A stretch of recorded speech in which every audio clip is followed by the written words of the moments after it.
ಮಹಾಲಕ್ಷ್ಮಿ ಬೆಳಗುಂದಿ ಅವ್ರಿಗೂ ಕೂಡ ನಿಜವಾಗ್ಲೂ ನಿಂತಲ್ಲೇ ಕುಸಿದಂತಾಗಿದೆ, ಆಶ್ಚರ್ಯವೂ ಸಹ ಆಗಿದೆ. ಅವರು ಕೂಡ ನಿರೀಕ್ಷೆ ಮಾಡಿರ್ಲಿಲ್ಲ ಈ ರೀತಿಯೆಲ್ಲ ಆಗುತ್ತೆ ಮ್ಯೂಸಿಕ್ ಮೈಲಾರಿ ಅವರ ಜೀವನದಲ್ಲಿ. ಎಲ್ಲರೂ ಕೂಡ ಚಿರಪರಿಚಯ, ಒಟ್ಟಿಗೆ ರಸಮಂಜರಿ ಕಾರ್ಯಕ್ರಮಗಳನ್ನೆಲ್ಲ ನೀಡಿದ್ದಾರೆ. ಮದುವೆ ಟೈಮ್ ನಲ್ಲಿ ಜೊತೆಗೆ ಬಾಳು ಬೆಳಗುಂದಿ ಮಹಾಲಕ್ಷ್ಮಿ ಬೆಳಗುಂದಿ ಲವ್ ಮಾಡ್ತಿದ್ದು ಮ್ಯೂಸಿಕ್ ಮೈಲಾರಿಗೂ ಸಹ ಗೊತ್ತಿತ್ತು, ಮದುವೆಗೂ ಸಹ ಬಂದಿದ್ರು. ಮತ್ತೆ ಮಹಾಲಕ್ಷ್ಮಿ ಅವರು ಮ್ಯೂಸಿಕ್ ಮೈಲಾರಿನ ಅಣ್ಣ ಅಂತಾನೆ ಕರೀತಾ ಇದ್ದಿದ್ದು. ಮತ್ತೆ ಆಗಾಗ ರೇಗಿಸ್ತಾ ಇದ್ರು ಬಾಳುಗೆ ಮತ್ತೆ ಮಾಳುಗೆ. ಸೊ ಆ ಎಲ್ಲ ಒಂದು ಮೆಮೊರೀಸ್ ಅನ್ನ ನೆನಪು ಮಾಡ್ಕೊಂಡಿದ್ದಾರೆ ಮಹಾಲಕ್ಷ್ಮಿ ಅವರು. ಅದ್ಭುತ ಎಲ್ಲವೂ ಕೂಡ ಮೆಮೊರೀಸ್ಗಳು.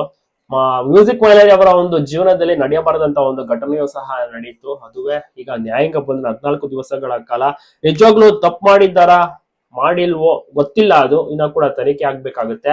ಅಲ್ಲಿ ತನಕ ಜನರು ಕೂಡ ವೆಯ್ಟ್ ಮಾಡಬೇಕು. ತುಂಬಾನೇ ಅಭಿಮಾನಿಗಳಿದ್ದಾರೆ ಮೂಲೆ ಮೂಲೆಯಿಂದ ಸಹ, ಬೇರೆ ಬೇರೆ ಹಳ್ಳಿಗಳಲ್ಲೂ ಸಹ ಇವರನ್ನ ತುಂಬಾ ಜನ ಇಷ್ಟಪಡ್ತಾರೆ. ಇಲ್ಲೇ ರಸಮಂಜರಿ ಕಾರ್ಯಕ್ರಮಕ್ಕೆ ಬಂದ್ರು ಕೂಡ ಮ್ಯೂಸಿಕ್ ಮೈಲಾರಿ ಚೆನ್ನಾಗಿ ಮನೋರಂಜನೆಯನ್ನ ಸಹ ನೀಡಿ ರಂಜಿಸ್ತಾರೆ. ಎಲ್ಲಾ ಅಭಿಮಾನಿಗಳು ಫುಲ್ ಖುಷಿಯಾಗಿ ನಂತರ ಸನ್ಮಾನವನ್ನು ಸಹ ಮಾಡ್ತಾರೆ, ಕುಣಿದು ಕುಪ್ಪಳಿಸ್ತಾರೆ. ಅಂತ ಒಂದು ವ್ಯಕ್ತಿತ್ವ ಫ್ಯಾನ್ಸ್ಗಳು ಮ್ಯೂಸಿಕ್ ಮೈಲಾರಿನ ತುಂಬಾ ಇಷ್ಟಪಡುವಂತ ಒಂದು ಜನಗಳು ಸಹ ಇದ್ದಾರೆ. ಸೊ ಆದ್ರೆ ಎಲ್ರಿಗೂ ಕೂಡ ಒಂದು ಬೇಸರವೂ ಸಹ ಇದೆ. ಮಹಾಲಕ್ಷ್ಮಿ ಅವರು ಕೂಡ ಅಷ್ಟೇನೆ ಈ ರೀತಿ ವಿಚಾರವನ್ನ ತಿಳಿದು ಅವ್ರಿಗೂ ಕೂಡ ಬೇಸರ ಆಗಿದೆ. ನೆಕ್ಸ್ಟ್ ಏನಾಗುತ್ತೆ, ಯಾವಾಗ ಅವರಿಗೆ ಜಾಮೀನು ಸಿಗುತ್ತೆ ಎಲ್ಲವನ್ನೂ ಕೂಡ ಕಾದು ನೋಡ್ಬೇಕಿದೆ.